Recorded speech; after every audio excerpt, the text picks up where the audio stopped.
Конец 20-х годов прошлого столетия. Советское общество строит коммунизм. Страну, где все должно быть общим, даже прием пищи. Для этого в городах строили большие фабрики кухни. Обед здесь был готов за пару минут, при этом освобождалось несколько трудовых часов советской женщины, которая не должна была стоять у плиты, а работать на производстве. Своя фабрика кухни была и в Самаре. Ее построили в начале 30-х годов. Грандиозное по тем временам сооружение выполнено в форме серпа и молота. Благодаря своей уникальной форме здание считается одним из шедевров русского конструктивизма. Когда-то это был настоящий дворец общепита. Большая столовая, пищеблок и 3 конвейера. Рабочие заходили сюда поесть в обеденный перерыв и покупали ужин домой.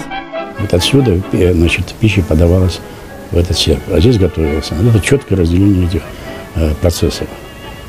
Эта технология создания продукта и доставка его к столу была очень четко здесь разработана. Была идеальная схема. В молоте сосредотачивалось все производство, и в серпе были обеденные залы. Это очень четко было. Тут все совпало. Идея ее, вот в виде серпа и молота, и технология этого комплекса удивительно совпала. Это, в этом плане это выдающееся, я бы сказал, достижение. И я бы сказал, не смущаясь, что это памятник мирового значения. О былой славе самарской фабрики кухни сегодня помнят немногие. Серые обшарпанные стены, облетевшая штукатурка, ветхие оконные рамы. С первого взгляда это здание ничем не примечательно. Неудивительно, что большинство самарцев даже не догадываются, что каждый день проходит мимо настоящего памятника. Скажите, а вы знаете, что это за здание? Здрасте, нет. Нет, правда. Нет, не помню даже. Не знаю. Был построен до Великой Отечественной войны как центр в Самаре по медицинскому обслуживанию населения. Ну, была фабрика кухни, а сейчас какого-то она исторического значения. Там на крыше что-то такое нарисовано или сделано, или выложено. Очень красиво. Несмотря на всю свою ценность для истории, официального статуса памятника архитектуры самарская фабрика кухни до сих пор не имеет. Министерство культуры 19 лет ее не может включить в списки памятников. Она является до сих пор вновь выявленным объектом культурного наследия. И несмотря на то, что были предписания о вручении обязательств, охранных обязательств владельцам объекта, до сих пор они не вручены.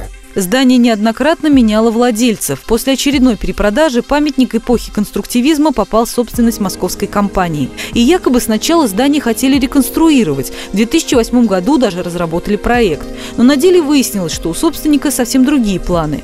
Под предлогом реконструкции фабрику-кухню хотели снести. Угрожал снос зданию, потому что собственник, ну, по моей информации, его устраивал, безусловно, это хорошая земля, это хорошее место, ему выгоднее было бы снести и построить здесь какую-то коммерческую недвижимость. Вот. Но поскольку памятник уникальный, то общественность встала, просто начались возмущения, и, слава богу, этот процесс удалось остановить. С тех пор здание так и стоит в запустении. Расставаться с таким лакомым куском земли владелец не хочет, но и восстанавливать памятник не собирается. Судьбой самарской фабрики кухни озаботились на федеральном уровне. Сдвинуть дело с мертвой точки попытался депутат Государственной Думы Александр Хинштейн. Предприятие, ставшее собственником здания фабрики кухни, зарегистрированное, находится в Москве. Именно поэтому меры реагирования может в отношении этого юрлица осуществлять только прокуратура столицы. А на сегодняшний день наша задача, конечно же, найти алгоритм, что дальше с этим зданием делать, и его каким-то образом у собственника изымать путем выкупа или обмена, потому что собственник сегодня с ним тоже сделать ничего не может. Снести он его не сможет, мы ему этого сделать не позволим. Пока идут судебные разбирательства, здание фабрики кухни медленно разрушается. А ведь его вполне можно восстановить и вдохнуть новую жизнь. Важно подобрать функцию, отдать его, например, архитектурному факультету или отдать его на баланс мэрии и поместить там глав архитектуры, которая на первом этаже 9-этажного дома находится. Или Станислав Федоров, арт-художник, он бьется уже несколько лет, пытаясь найти или построить здание под художественную галерею современного искусства. Отдайте, и это восстановится, как только появится функция, это здание восстановится сразу. Во всяком случае, оно не будет умирать медленной смертью, как сейчас это происходит.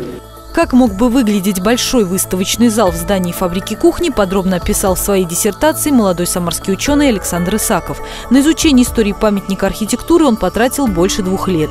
Сначала подробно изучил биографию архитектора Екатерины Максимовой. Необычное здание в виде серпа и молота – именно ее идея. Затем собрал материал по истории проектирования и строительства здания. Александр уверен, самарская фабрика кухня еще может быть полезна. Как основная идея, как отправная точка – это перепрофилирование обеденных залов под выставочные пространства. То есть это будут выставки с постоянной экспозицией, со сменной экспозицией. Там будет научно-исследовательский отдел. И разделена функция 50 на 50. 50 – это музей современного искусства и архитектуры, и 50% – это восстановление первичной функции общественного питания. Там можно устроить рестораны, бары. В 2010 году фабрика кухни попала на страницы журнала Forbes в числе 6 достопримечательностей России, которые скоро исчезнут. Вместе с самарским памятником в этом списке оказались фрески Андрея Рублева во Владимире и замок Бранденбург в Калининградской области. Ждет ли самарскую фабрику кухни второе рождение, пока вопрос остается открытым.